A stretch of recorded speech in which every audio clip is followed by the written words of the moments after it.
Hello everyone, good morning. आप सभी का हमारे चैनल पे मैं स्वागत करती हूँ। इससे पहले हमारी जो क्लास हुई थी उसके बारे में हम डिस्कस कर लेते हैं। हमने पढ़ा था वैदिक काल। वैदिक काल के बारे में हमने इससे पहले बताया था कि वैदिक काल कब से कब तक था, इसमें हमें क्या प्राप्त हुआ था, इसमें हमें किस चीज का ज्ञान प्राप्त हुआ था और ये किस भाषा में लिखा गया था। ये सारी चीजें हमारी पिछली क्लास में डिस्कस हो चुकी है। आज की जो हमारी क्लास होगी इसमें हम पढ़ेंगे ऋग्वैदिक काल, क्योंकि वैदिक काल के ही ये भाग हैं जिसमें वैदिक सभ्यता के ही ये सारे भाग हैं जिनको हम बोलेंगे, या फिर आप वैदिक काल भी बोल सकते हैं। वैसे ये हमारा टॉपिक ही वैदिक सभ्यता है। वैदिक सभ्यता के दो काल थे जिसमें हमने पढ़ा था ऋग्वैदिक काल, दूसरा हमने पढ़ा था उत्तर वैदिक काल। अब उत्तर वैदिक काल और ऋग्वैदिक काल को हम डिस्क्राइब करेंगे, जो हमारा आज का नया टॉपिक होगा जिसमें आप लिखेंगे ऋग्वैदिक काल। आपकी हेडिंग है ऋग्वैदिक काल। ऋग्वैदिक काल। अब ऋग्वैदिक काल हमारा कब से कब तक था, तो ये चीज हमने आपको बताई है। पिछली क्लास में हमने कहा था कि ऋग्वैदिक काल जो था वो हमारा 1500 ईस्वी से लेकर कब तक था, 1000 ईसा पूर्व तक। आपने ये चीज पिछली क्लास में डिस्कस की थी। और हमने पढ़ा था उत्तर वैदिक काल भी हमने बता रखा था कि कौन सा कब तक था। अब जो है, अब आप जानिएगा कि ऋग्वैदिक काल में क्या था कि जो आर्य आए थे वो किस चीज पे रहते थे, तो इनका काम क्या था। ये हमारे देश में जब आए, भारत आए, तो ये पशुपालन करते थे, सबसे ज्यादा पशुपालन करते थे।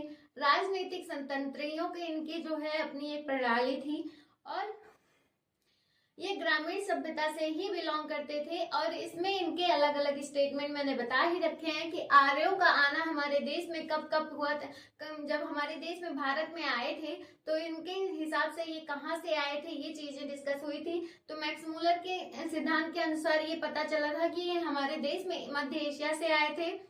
बाल गंगाधर तिलक का था स्टेटमेंट जिसमें ये उत्तरी ध्रुव से आए थे। ये सारी चीजें हमारी डिस्कस हो चुकी थी पिछले क्लास में। अब हमारा क्या है कि इस काल का, अब आप समझिएगा, वैदिक काल लिखिएगा। वैदिक काल का प्रमुख ग्रंथ आप लिखिएगा, वैदिक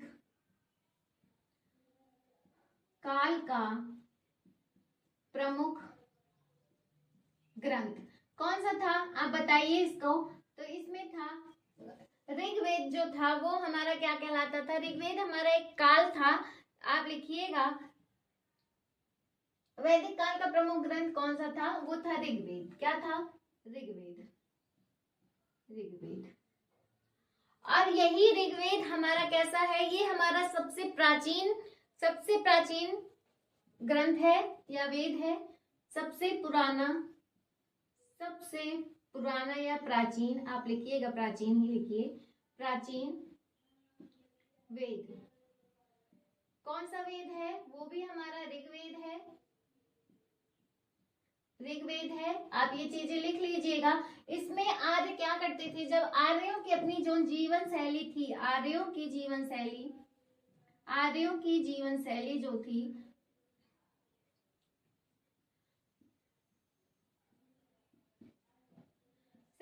थी, वो थी क्या,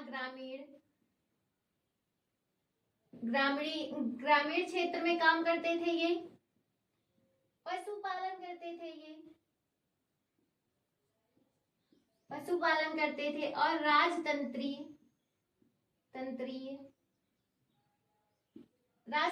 कार्य भी करते थे, या राजतंत्रीय शासन, आप कुछ भी कह सकते हैं, इसको लिख लीजिएगा। चलिए, अब हमें आपको ये पता चल गया, जो आर्य थे वो अपना जीवन कभी भी एक जगह नहीं बिताते थे। वो क्या करते थे, वो जब मतलब एक जगह पर वह रहते ही नहीं थे, कभी इस देश से उस देश, उस देश से उस देश, ऐसे ही ये लोग आते जाते थे। ये अपना कार्य, अपने जीवन शैली के सबसे ज्यादा किसके साथ व्यतीत करते थे, वो था हमारा पशुपालन। ये लोग पशुपालन बहुत ही अच्छे तरीके से करते थे और इनके लिए ये सबसे इम्पोर्टेंट काम था कि ये पशुपालन के साथ साथ अपनी जीवन शैली को निर्वाहित करते थे। चलिए, अब इसमें लिखिएगा, आप इसको मिटा दीजिए, यहाँ तक आपने लिख लिया होगा, हम इसको मिटा देते हैं, फिर आगे का टॉपिक लिखते हैं।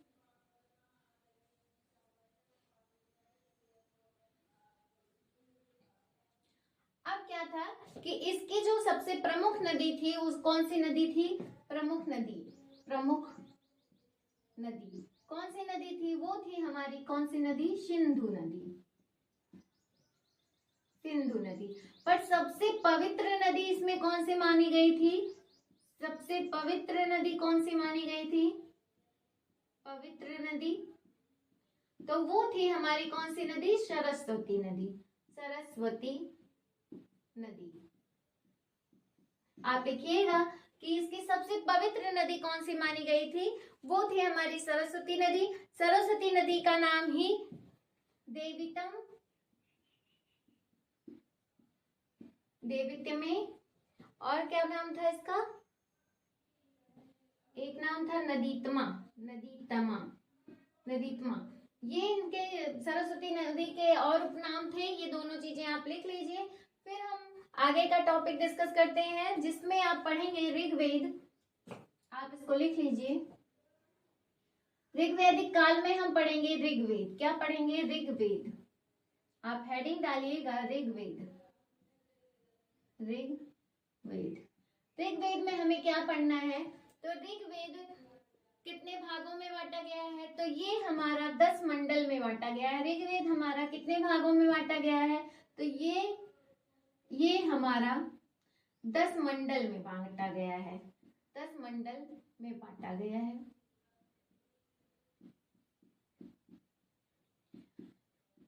10 मंडल में बांटा गया है। इसके मंडल कितने हैं? अगर आपसे क्वेश्चन पूछता है कि इसमें मंडल कितने हैं, तो वो हमारे कितने मंडल होंगे? वो हमारे 10 मंडल होंगे। 10 मंडल। अगर इसमें पूछता है कि इसमें कितने सूक्त में इसे बांटा गया है, तो आप लिखिएगा सूक्त। तो वो हमारा है कितना? 10 28। इसमें कितने? 1028 सूक्त में इसे बांटा गया है। कितने? इसमें जितने सूक्त हैं वो बांटा नहीं गया है, मतलब इसमें जो सूक्त हैं उनकी संख्या कितनी है? 10 28 है। आप इसको लिख लीजिए। फिर हम इसको मिटाते हैं। इसमें और भी सारी चीजें लिखते हैं ऋग्वेद में। ऋग्वेद में आप लिखिएगा, ऋग्वेद ही हेडिंग रहेगी, हेडिंग मत चेंज कीजिएगा। ये तो ऋग्वैदिक काल के बारे में हम डिस्कस कर रहे हैं, तो उसमें जो जो वेद हैं वो सारी चीजें हम डिस्कस करेंगे। ऋग्वेद काल में ऋचाएं कितनी हैं? तो इसकी ऋचाएं कितनी हैं आप लिखिएगा। ऋचाएं, ऋचाएं हमारी जो है वो है हमारी 10,532। कितनी है? 10,532 ऋचाएं हैं इसमें। आप ये सबसे इम्पोर्टेंट क्वेश्चंस हैं। ये सारी चीजें पूछे जाते हैं एग्जाम में कि ऋग्वेद में कितने सूक्त हैं, कितने मंडल हैं, कितनी ऋचाएं हैं, ये सारे क्वेश्चन आते ही हैं। और यहाँ पर ऋचाओं का मतलब क्या है? मंत्रों का उच्चारण। जो मंत्रों का जो उसमें मंत्र पढ़े गए हैं वेदों में, उन्हीं का अर्थ है मंत्रों का उच्चारण। मंत्रों का उच्चारण ही हमारा क्या है? वो जो उच्चारण हो रहे हैं वो कितने हैं? 10,532 हैं। आप इसको लिख लीजिएगा। अब इसमें लिखिएगा प्राचीन मंडल। प्राचीन मंडल। प्राचीन मंडल क्या है कि प्राचीन मंडल में जो है, प्राचीन मंडल को हम क्या कह रहे हैं? यहाँ पर अंश कह रहे हैं। प्राचीन मंडल ही इसका अंश कहलाता है। और ये जो है 2 से लेकर 7 तक होता है। कहां से कहां तक प्राचीन मंडल जो था? 10 में 2 से 7 तक है। कहां से? 2 से 7 तक। अब आप समझिएगा, जैसे यहाँ से 10 मंडल दे दिए गए, 1 2 3 4 5 6 7 8 9 10। अब 10 मंडल दे दिए गए, तो इसमें यहाँ से यहाँ तक का ही जो भाग है वो हमारा प्राचीन मंडल या अंश कहलाता है। आप ये चीजें लिख लीजिए। 2 से 7 तक की जो संख्या है, यहाँ से एक छोड़ दीजिएगा, 2 से 7 तक की जो संख्या है वही हमारी क्या कहलाती है? वही हमारा प्राचीन मंडल कहलाता है। और नए मंडल की जो संख्या है वो क्या है? आप लिखिएगा नए मंडल।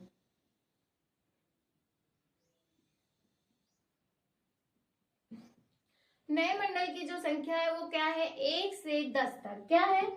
पहली, इसमें देखिए आपने अभी एक संख्या लिखी ना, 1 2 3 4 5 6 7 8 9 10। अब आपने यहाँ से क्या किया? 2 से 7 जो ले लिए, ये हमारे क्या थे? ये हमारे प्राचीन मंडल थे। अब इसमें देखिए एक हमारा बच गया और यहाँ से 8 से 10 संख्या बच गई। अब ये जो दोनों थे ये हमारे क्या थे? ये हमारे नए मंडल थे।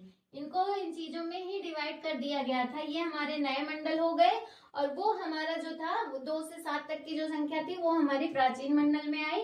तो 1 से 10 तक, एक से मतलब मत लिखिएगा, से पूरा आ जाएगा। यहाँ पर 1 व 10 लिखिएगा। 1 व 8 9 10 ये सारे टॉपिक लिख लीजिएगा, या फिर 1 से 10 तक आप जो भी लिख लीजिए।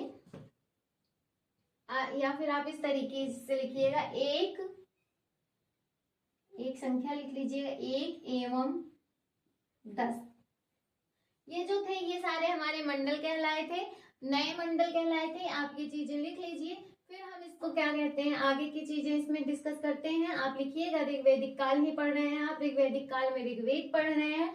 तो ऋग्वेद के बारे में, ये हमारा सबसे पुराना वेद है और सबसे प्राचीन वेद है, इसलिए इसके बारे में तो हमें सबसे ज्यादा जानना चाहिए। अभी हमने इससे पहले हेडिंग करवा दी थी कि जिसमें आपने लिखा था कि ये सबसे पुराना वेद है।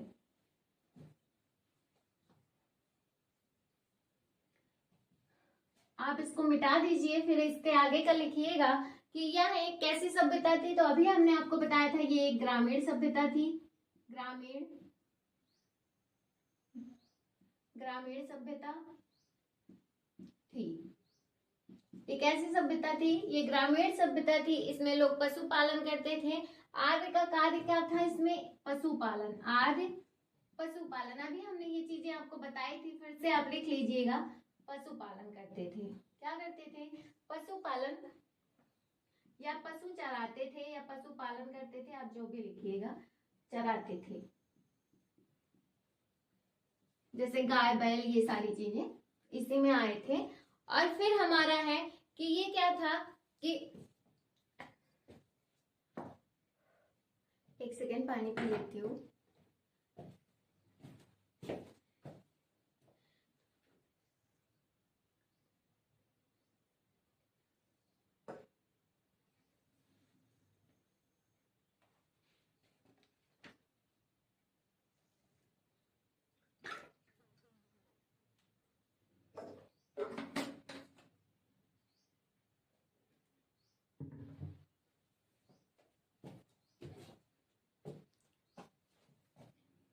चलिए, अब हमारा इसमें है, इसमें जो देवता थे वो कौन कौन से थे, आप इसको मिटा लीजिएगा।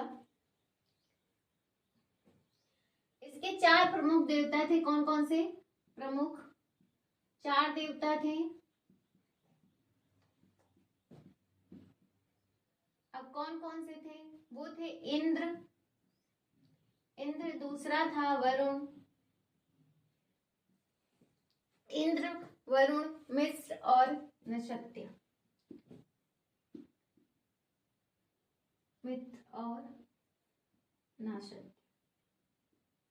ये जो 4 देवता थे, ये प्रमुख देवता थे ऋग्वेद के। आप ये चीजें लिख लीजिए। फिर हम आगे का क्लास दूसरी क्लास में डिस्कस करेंगे। तब तक के लिए आप सभी हमारे चैनल के साथ जुड़ जाइएगा। धन्यवाद।